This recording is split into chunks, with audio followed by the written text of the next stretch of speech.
A relentless storm clawed through Glacier Valley, Colorado, turning the forested slopes into a churning sea of white.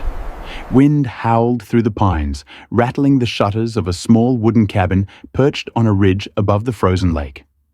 Inside, David Harlow, a 46-year-old veteran, sat near the wood stove, his broad shoulders hunched forward, hands clasped around a tin mug of cooling coffee.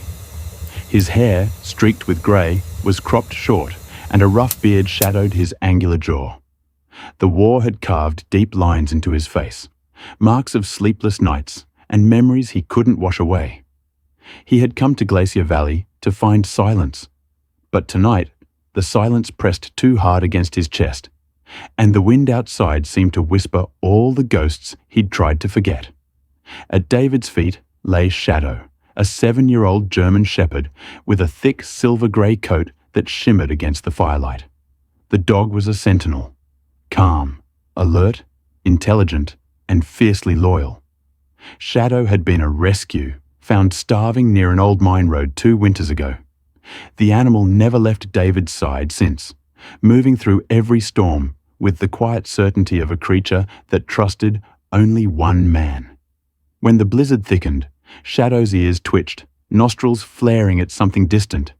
He rose, stiff-legged, head tilting toward the window, as if hearing a note too high for human ears. David frowned. "What is it, boy?" he muttered, setting the mug down. Before the words left his lips, the night sky erupted in color. Through the frost-fogged glass, a streak of green fire tore across the clouds, bright enough to turn the snowfield into a burning emerald. Then came the sound, low at first, then building into a roar that shook the cabin to its foundations. David's heart seized. It was the sound of a crash, not thunder. His soldier's instincts flared awake, cold and precise. He grabbed his parka, slung his old army pack over one shoulder, and opened the door into a wall of shrieking wind. Shadow darted ahead, his body a grey blur against the storm. They climbed through drifts that swallowed David's knees, following the dog's relentless pace up toward the ridge. The beam of his flashlight caught swirls of snow like shards of glass in the dark. After nearly an hour, Shadow stopped abruptly, barking once, sharp and insistent. The smell hit first, acrid, chemical, wrong. Jet fuel. David staggered forward and saw it. The wreckage of a small black aircraft, sleek and unfamiliar, its wings half buried in snow. The metal wasn't like any he knew. It seemed to absorb the light instead of reflecting it. Smoke rose in twisting blue ribbons from the fuselage. Shadow barked again, circling a mound of snow near the tail section. David dropped to his knees and dug with his gloved hands. Beneath the powder lay a man, Eli Navarro, no older than 30, his face pale against the dark visor helmet. His flight suit was torn, revealing lean muscle and deep bruising. David felt for a pulse. Faint. Alive. The veteran worked on instinct, wrapping the stranger in his coat, checking his airway, whispering steady commands to himself as if back in the field. Shadow pressed close, his warm breath fogging in the frozen air. "Hang on, kid," David muttered. "You're not dying in my valley." With effort, he hoisted the man onto a makeshift sled of his pack and rope, and together he and Shadow dragged the body down the ridge toward the cabin, unaware that with every step they were pulling a secret out of the snow that would soon set the entire town ablaze. The cabin's walls groaned under the force of the storm, the wind screaming as if the mountains themselves were alive. David had stripped off his gloves and was kneeling beside the stranger he'd dragged in from the blizzard. The man's pulse was fading fast, and his skin had turned the grey-white of marble. "Come on, kid," David muttered, his breath a cloud in the freezing air. The door burst open, and a figure stumbled through the snow haze. Nora Lane, a 38-year-old nurse from Silver Creek. She was tall and lean, wrapped in a heavy parka with her auburn hair plastered against her cheeks, eyes bright with determination and exhaustion. There was a quiet strength in her movements, the kind that came from years of holding things together after everything else had fallen apart. She had lost her husband to a roadside bomb in Kabul. Since then, Her calmness in crisis had become both her armor and her curse. "You're impossible, David," she said between breaths.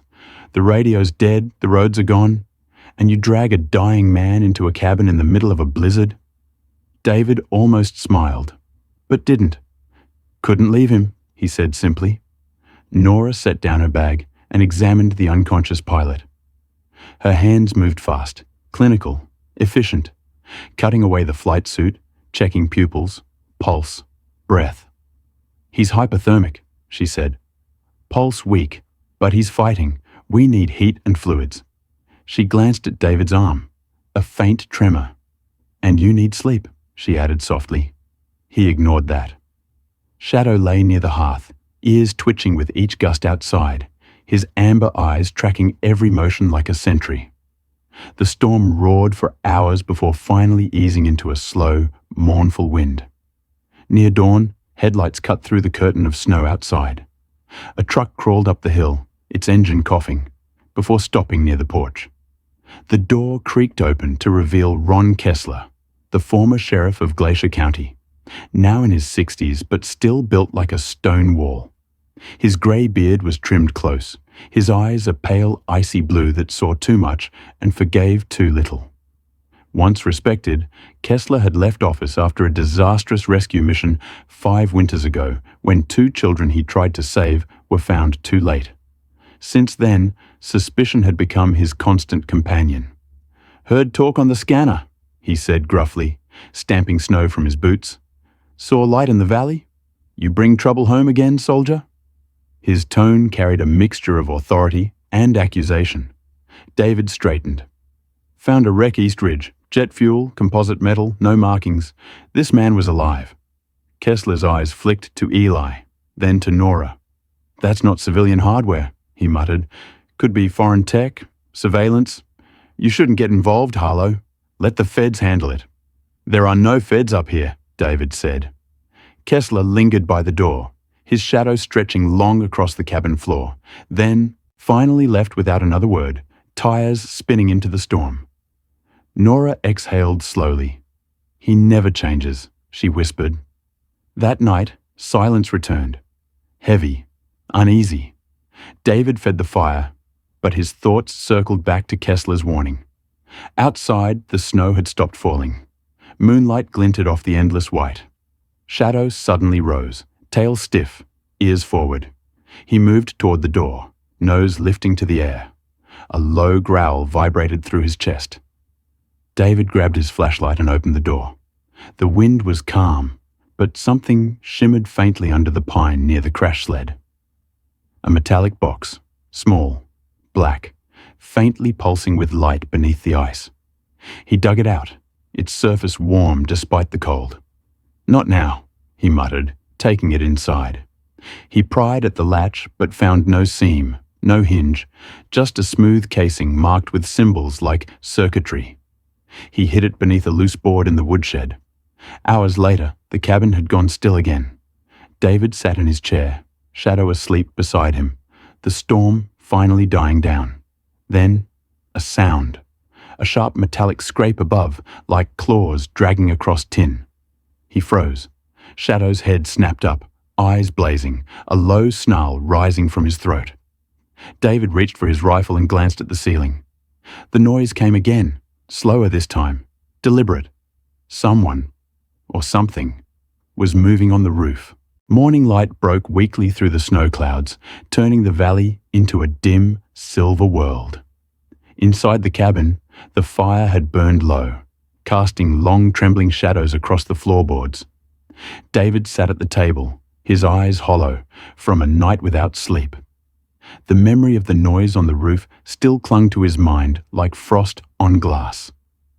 He had searched every inch outside at dawn. Nothing. No tracks, no intruder, only the strange metallic box now hidden beneath the shed floorboards.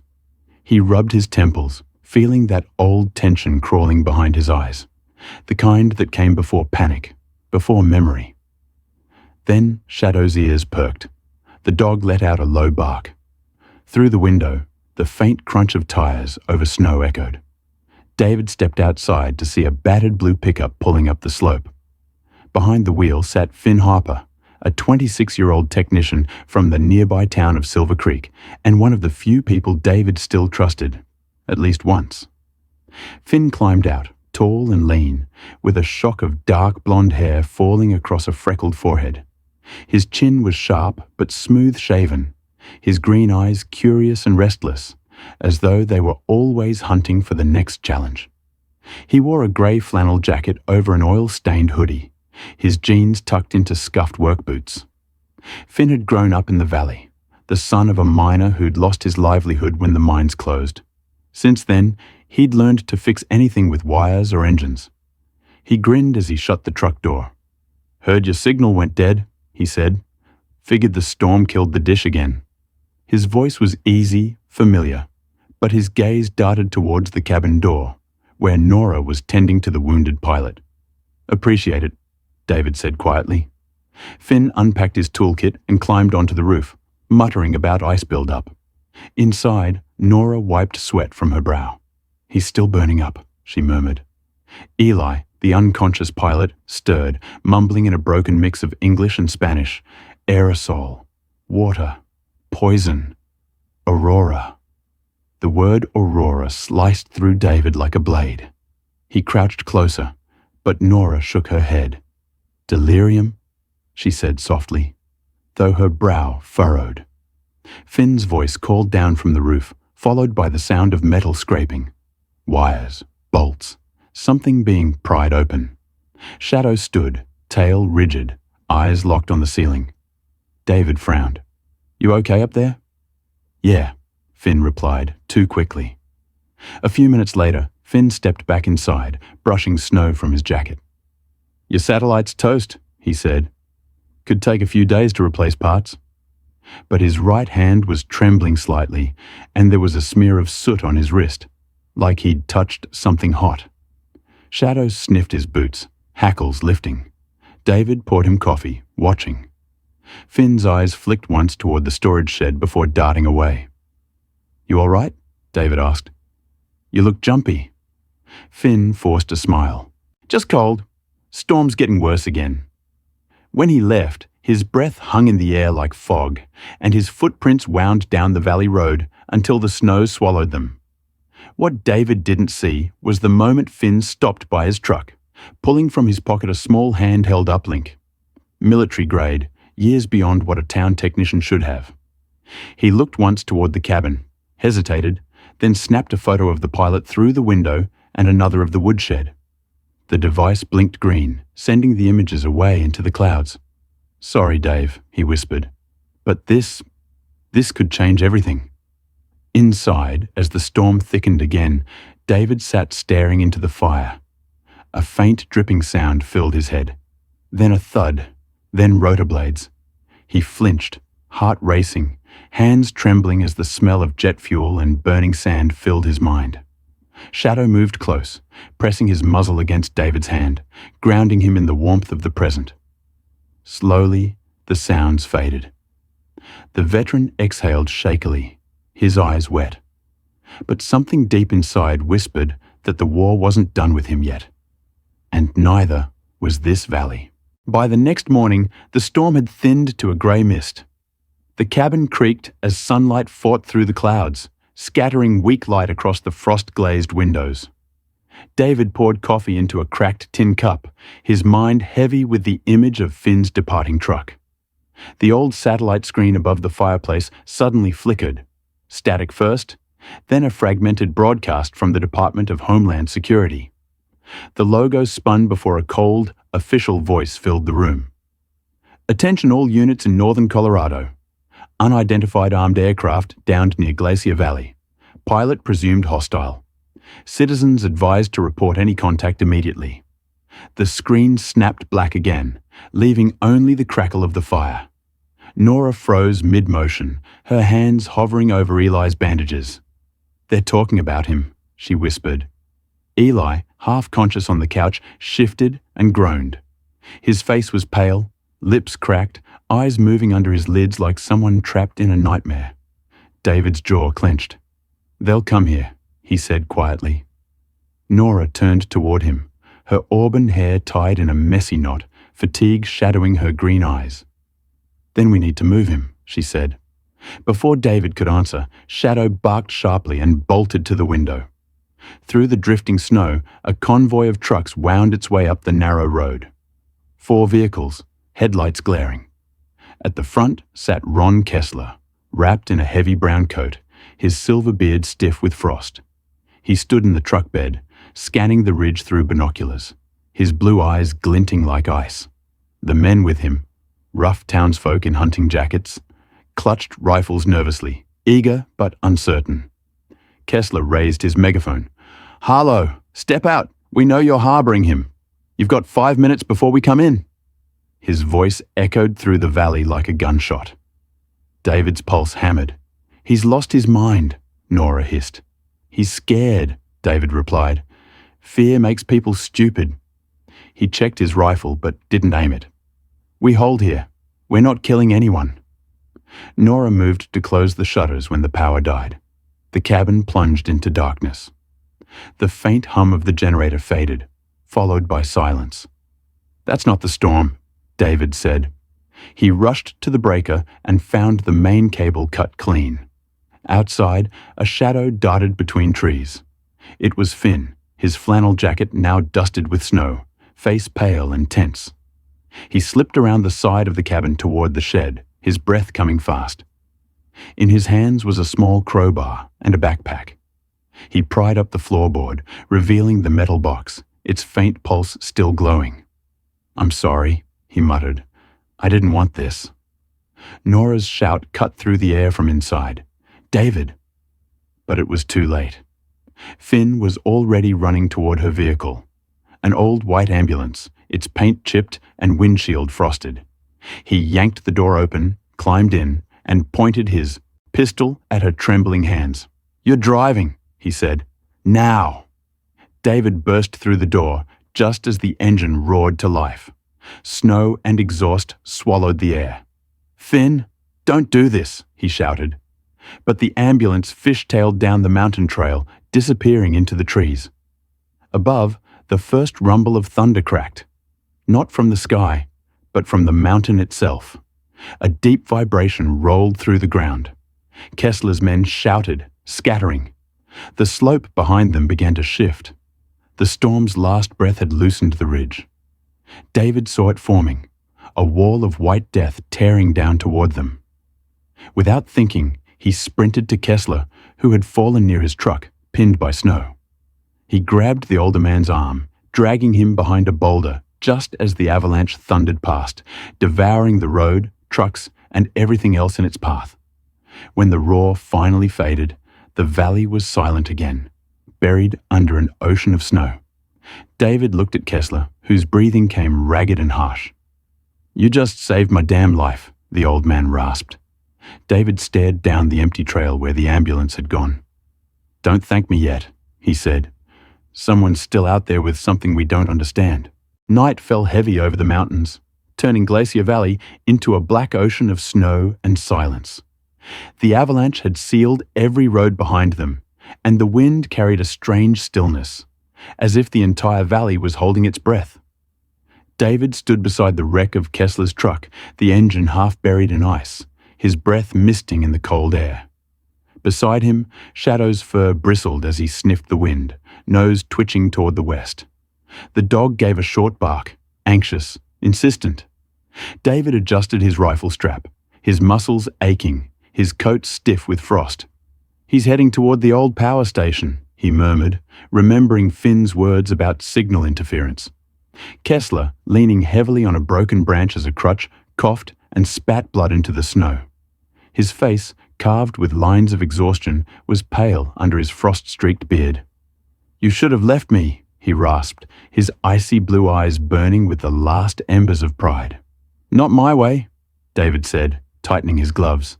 "If you can stand, you can come. We finish this." Far below, the abandoned Glacier Ridge power station sat like a skeleton in the canyon, its steel towers snapped and leaning, red hazard lights flickering weakly through the fog. Inside, Finn Harper moved quickly through the dust and shadows. His face was drawn, streaked with sweat despite the cold. The flannel jacket hung loose on his thin frame, and his hands shook as he set the black box on a rusted control panel. A portable satellite transmitter blinked beside it.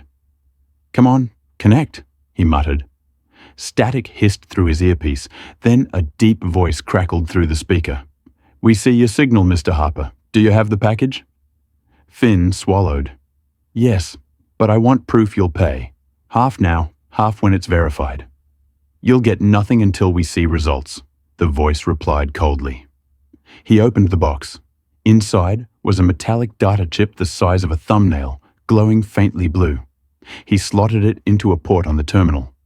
A stream of encrypted files flashed across the cracked screen. Charts, test logs, top-secret reports labeled Aurora Labs, Project Clearwater. His eyes widened. Toxin deployment via aerosol water systems. Test region, Glacier Lake. His lips parted in horror. "Oh God, they're poisoning the valley." The earpiece crackled again. "Upload complete?" the voice demanded. But Finn hesitated. His finger hovered over the enter key. That's when headlights cut through the fog. Kessler's voice thundered from outside. "Freeze! Step away from the equipment!" Finn spun around, panic seizing him. He grabbed his pistol and fired wildly, bullets ricocheting off the steel beams. Kessler ducked behind a column, shouting, "You're with them, aren't you? Sold us all for money." Finn's voice cracked, desperate. "You don't understand? They lied to me." Before Kessler could answer, Shadow burst through the doorway, barking furiously, followed by David, his silhouette sharp against the flickering light. "Drop the gun, Finn!" David yelled. The younger man's eyes were wide, trembling between guilt and survival. He took a step back, and the ground groaned. The avalanche had weakened the structure. The roof split with a sound like thunder. Snow and steel crashed down. David lunged forward, knocking Finn aside as a beam collapsed where he'd stood. Kessler tried to move but fell, clutching his side where blood spread dark through his coat. "Go," he gasped. "Get the others out." Finn scrambled to his feet, staring at the wreckage. "I didn't mean—" "Then make it right," David snapped. Together, they lifted Eli, still unconscious in the back of the ambulance, dragging him clear just as the power station's roof gave way entirely, burying the rest beneath a wave of ice and debris. When the storm settled, silence returned, broken only by the faint hum of the satellite dish still blinking atop the snow. The data chip lay half exposed in the drift, pulsing softly like a heartbeat. The blizzard had begun to ease, though the wind still whispered through the broken frames of the power station like a dying breath. Inside the half-collapsed ruin, the air smelled of metal, smoke, and cold earth. David knelt beside Eli Navarro, whose breathing had turned shallow and erratic. The young man's once strong face was now pale and waxen, the dark stubble along his jaw barely visible beneath the blood streaks on his neck. His flight suit, torn and stiff with frost, clung to his shivering frame. "Save your strength," David murmured, pressing a thermal blanket against his chest. But Eli's cracked lips moved. "No, you need to know." His voice was hoarse, barely a whisper lost in the wind. Nora leaned closer, her auburn hair falling loose around her face, cheeks flushed with exhaustion and cold. She held his trembling hand in both of hers. "You're safe now, Eli. Help is coming." But Eli shook his head weakly. "No. Aurora Labs. They lied. It's not defense tech. It's poison." His eyes flicked open, glazed but burning with guilt. They tested aerosolized toxin through Glacier Lake's filtration systems, the water, the snow, everything. It spreads through air and ice. I tried to stop them. His hand fumbled toward the small metal chip David had retrieved earlier. "That data, it's the proof. Don't let them bury it." David took the chip, its faint blue light flickering in his palm like a heartbeat. The weight of it felt heavier than any weapon he'd ever carried. "We'll get it out," he promised. But the sky outside was turning dark again, clouds rolling like an army over the peaks. Nora stood, wrapping her scarf tight. "My clinic's emergency network. If I can reroute it through the medical satellite, I can send a burst transmission before the storm shuts us in again." Her voice was steady but urgent. David nodded. Then that's what we do. Footsteps crunched behind them. Shadow growled low, muscles tense. From the fog stepped Finn Harper, his flannel coat torn, face smeared with soot and remorse. His eyes, once bright with arrogance, now carried a hollow desperation. "I followed your signal," he said, voice rough. "You were right, David, about everything." He held up a small transmitter pack, the same one he'd tried to sell the data with. "Let me fix what I broke." David stared for a long moment, then gave a curt nod. "You get one chance." Together, they climbed the shattered tower outside, fighting the biting wind. Finn's fingers, raw and bleeding, worked the cables while David braced the antenna against the gusts. "Now, Nora!" she shouted from below, triggering the uplink. The dish whined, lights flaring green. A single pulse of data flashed skyward, gone before the system fried in a burst of sparks. Moments later, the distant thump of rotors rolled through the valley. A rescue helicopter, white with red insignia, descended from the thinning. Clouds. Snow blasted outward in spirals as two medics jumped out, their bright jackets slicing through the haze. Eli was lifted onto a stretcher, his breathing weak but steady under oxygen flow.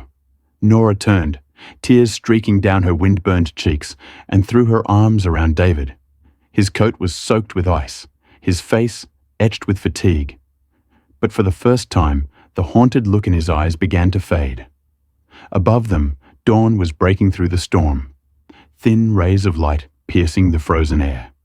Shadow sat beside them, tail curled, watching the helicopter rise into the pale gold sky. The valley was still, the lake below gleaming faintly under the first sunlight in days. For the first time since the crash, silence no longer felt like fear. It felt like peace. Spring sunlight spilled gently across the valley, melting the last veins of frost clinging to the birches. The once frozen lake now shimmered with bands of blue and gold, its surface alive again after months of silence. From the ridge above, David Harlow watched the thawing water with quiet awe, his weathered face softened by the warmth of morning. The lines of fatigue and grief that once etched his features had eased. He wore a simple canvas jacket and brown flannel shirt, sleeves rolled to his elbows, the look of a man who had learned to live again. Shadow padded beside him, tail swaying lazily, his silver-grey fur catching the light like brushed steel. The loyal dog looked older now, but calm, a creature that had seen storms and survived them. In the weeks since the rescue, the Aurora Labs scandal had erupted nationwide. Leaked documents, verified by government investigators, exposed the truth. Secret biological weapon trials disguised as environmental studies. The news channels played grainy footage of sealed facilities and frozen lakes as agents sealed off every lab across the state. On one of those screens, David had caught a glimpse of Finn Harper, standing before a courthouse. Clean-shaven now, dressed in a dark federal-issue jacket, Finn's once reckless expression had hardened into quiet resolve. His testimony helped dismantle Aurora Labs, earning him a reduced sentence and a new beginning as an environmental field inspector. When David later met him at the Silver Creek Cafe, Finn's handshake was firm but humble. "You were right," he'd said. "It was never about running. It was about fixing what we broke." At the same time, Nora Lane had reopened her clinic. The small white and blue building stood at the edge of Silver Creek, its windows bright with morning light, and the smell of antiseptic mingling with pine.